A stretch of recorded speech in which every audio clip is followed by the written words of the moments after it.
নমস্কার, welcome back to my channel. তো দেখো, অন্য দিনের মতো আজও একটা নতুন স্বাদের রেসিপি নিয়ে চলে এসেছি। ডিমের অনেক রেসিপি তো তোমাদের সঙ্গে শেয়ার করেছি, তবে এই রেসিপিটা শেয়ার করা হয়নি।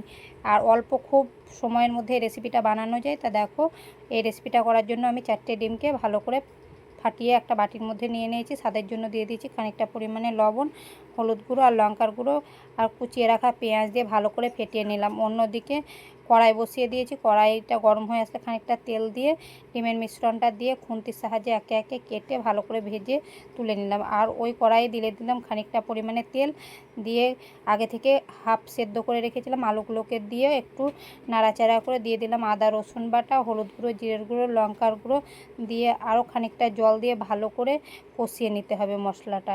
এবার কষানোর পর দেখো মশলা থেকে তেল ছেড়ে দিয়েছে, আমার আলু কষানো রেডি হয়ে গেছে। এবার দিয়ে দেব পরিমাণ মতো জল। এবার জল দিয়ে খানিক ঝোলটা ফুটে আসলেই একে একে ভেজে রাখা ডিমগুলোকে দিয়ে দেব। এবার আরও খানিকটা ফুটিয়ে নিতে হবে, 5 থেকে 4 মিনিট ভালো করে ফুটিয়ে নিলে তৈরি আমার আজকে ডিমের